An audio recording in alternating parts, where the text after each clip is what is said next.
So now let's talk about the atomic number and proton. When we see atomic number, it is represented by the letter Z. So kung si atomic mass, makakita ka sang letter A, meaning sina atomic mass.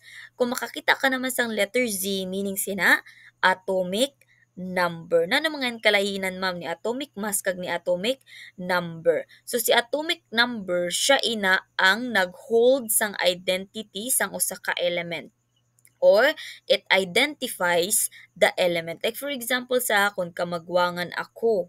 So ako ang first na gianak. So parehas at gyapon kang hydrogen. It serves as identity. Di ba pangutan-on, sino mga nang kamagwangan sa ila? O ina si Teresa amoy na ang kamagwangan. So parehas at gyapon nag-serve siya as identity ni hydrogen. Kay siya man ang ara sang number 1, di ba? So mosulti dayon sino man ang first element sa periodic table? Mosulti dayon nga si hydrogen. So ma'am, nano mga sining meaning ma'am? Nganong amo mini ang meaning ni atomic number? The number of protons in an atom. Di ba ma'am, ang protons ma'am, amoy na siya ang plus charge atong mga plus sign?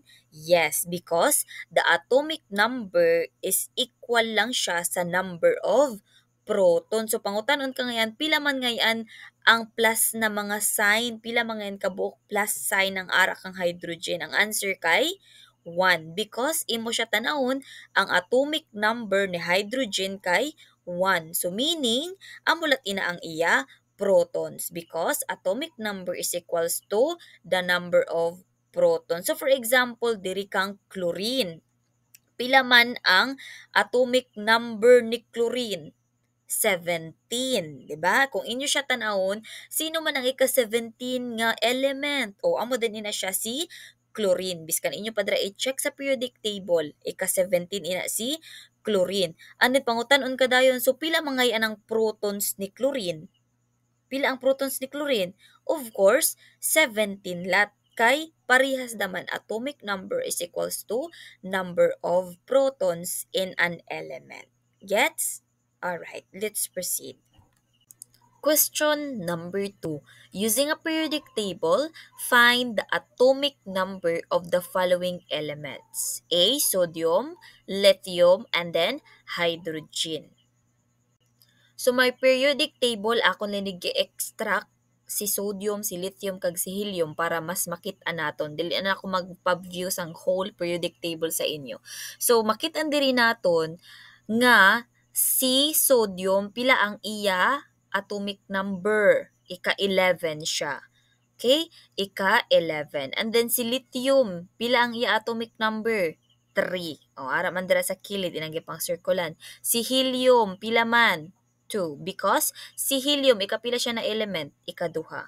Okay? Si lithium, ikapila siya na element? Ikatulo. Si sodium, ikapila siya na element? Ika-11. Okay? So, kung ikapila siya na element, amoy na iya atomic number. Don't worry, parehas gyapon sa kung gisulti, ara gihapon ni sang legend. Gipanglibelan ni dira sa periodic table nga ini amoy ni si atomic number. Tan-awa lang latay ninyo sa iban ha. Dili kay tawa lagi diri gisigibutang si helium o common sense na lang na kung amo ato dito ang atomic number ni hydrogen, amo latin na ang atomic number sang iban na elements, di ba? Oh, mosulti lat dayon. Ma'am, lain-lain lagi nga pagka-plaster, ma'am. Ang sa akon lagi, ma'am, kay ari lagi diri sa kilid ang iya atomic number. Ang usa naman kay ari sa ubos, ang usa naman kay ara sa ibabaw. Oh, depende lang gayud ina sa periodic table. Ang importante, basaha dira ang legend kung nano ina siya. Ara mi siya dry label, di ba? So that is why need gayud sang periodic table, okay? But now we will be using this periodic table sa akon board, okay? Okay. So speaking about periodic table, ma'am nagsulti ka kalina ma'am lain-lain lagi ang pagka-plaster sang periodic table nga inang iya na iya ang iba ng atomic number ari diri, ang iba naman sa ubos, ang iba naman ari diri sa kilid. Pero may ara gayud sina ma'am nga amo gayud ina siya ang pang-SWOT. Yes, amo gayud ina siya. May ara gayud siya pang-SWOT. Okay? The proper way to write an atom in nuclear notation is this. So, nano ang tawag? Nuclear notation. Kung magsuat kita, amin ni aton gamiton ha, magsabot kita, we will use nuclear notation of an atom. So for this one, when we aton diri kuno na representation din ha as if lini dili ni siya nga x guide ini siya nga element x dili representation din ni siya. Kung makakita ka sang word na letter sang letter na letter x, ang pasabot sina amay na siya si chemical symbol, dira siya nimo ibutang. For example, si x pwede na siya pulihan si kang c, na sino man si c, amay na siya si carbon, amin na siya si, kung pulihan na siya naton sang O, amin na siya si oxygen. Like for example, chemical symbol, amin na siya si X. And then, sino ka to si letter Z? Akong sulti kalina, letter Z is the atomic number, atong identity kung ikapila siya nga element. And then si A naman, amin na siya ang atomic mass, atong may mga point something ang iya kabug-aton. Right. Speaking about atomic mass and atomic number, ma'am, hain manggid sini ma'am, maglibog ako usay, ma'am, hain si atomic mass, hain si atomic number.